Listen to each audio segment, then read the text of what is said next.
Je suis Madame Labou Ouria, donc je suis la présidente de l'association Franco-Kabyle Idles. C'est une jeune association culturelle qui a été créée il y a 2 ans à peu près.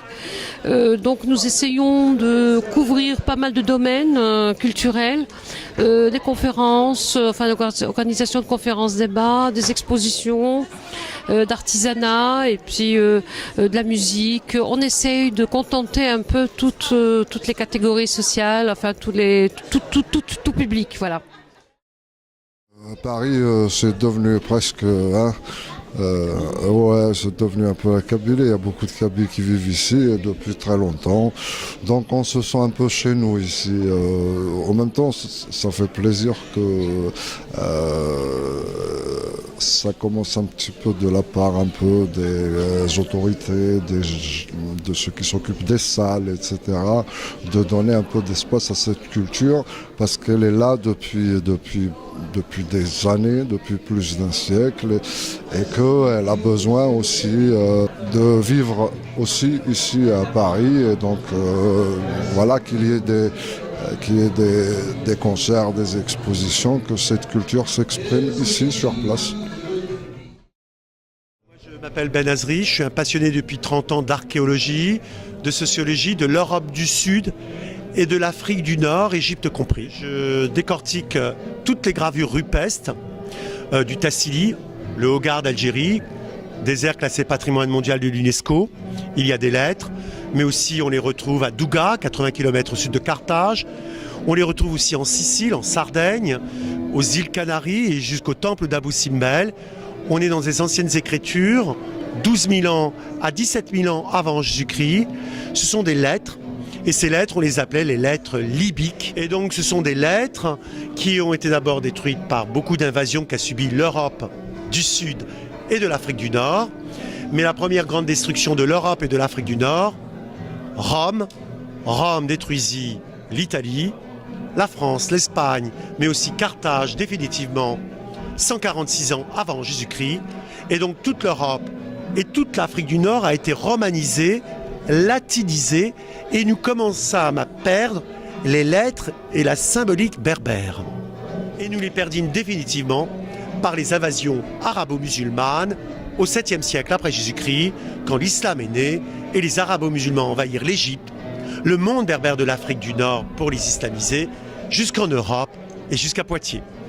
Et donc je fais revivre ces lettres, cette culture de cette Afrique du Nord par des bijoux. Voilà comment était le A, comment était le B, comment était le C, comment était le D, et la lettre plus connue, la lettre Z. Et pourquoi les lettres amazighes ou berbères ont une symbolique que n'ont pas les autres lettres, que ce soit latine, grecque, arabe, araméenne ou hébraïque? Parce que ces lettres ont une puissance énergétique et vibratoire, car ces lettres sont toutes portées sur le tatouage facial des femmes berbères.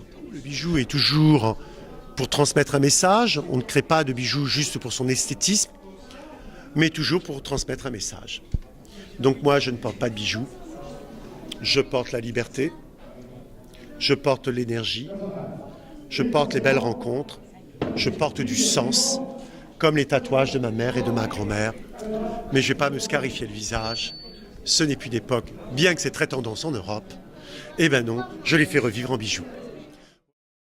Alors je m'appelle Sayad Myriam, j'habite à Paris, je suis d'origine kabyle et depuis toujours je soutiens ma culture. Des fois je présente des poteries, ça peut être des bijoux, ça peut être comme aujourd'hui les robes kabyles.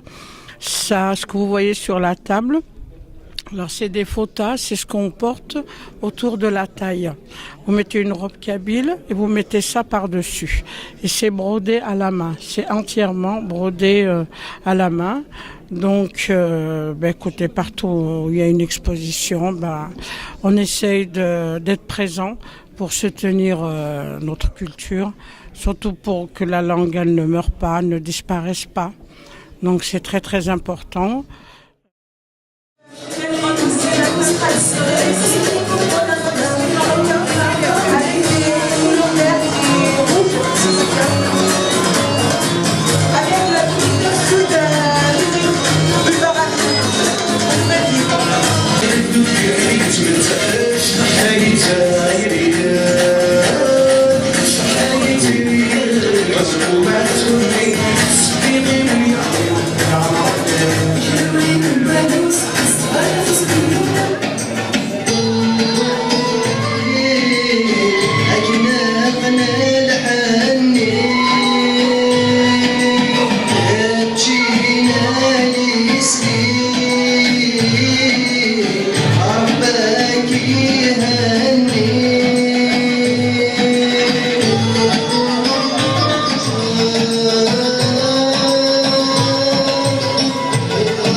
Vous savez, faire vivre notre culture kabyle ici en région parisienne ou à Paris même, pour nous c'est une bouffée d'oxygène.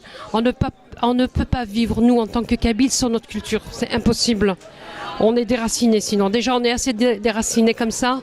Et si on ne la fait pas vivre avec des galas de musique, des conférences, des expositions, voire ne serait-ce qu'une robe kabyle, pour nous, c'est vraiment une bouffée d'oxygène. Et c'est ça qui nous permet d'avancer.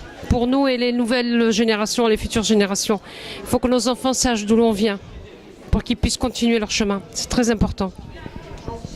Dans la période du 20 avril, donc là on est le 22 avril, on vient à peine de célébrer le 20 avril qui est une date mémorable pour le public, pour le peuple kabyle.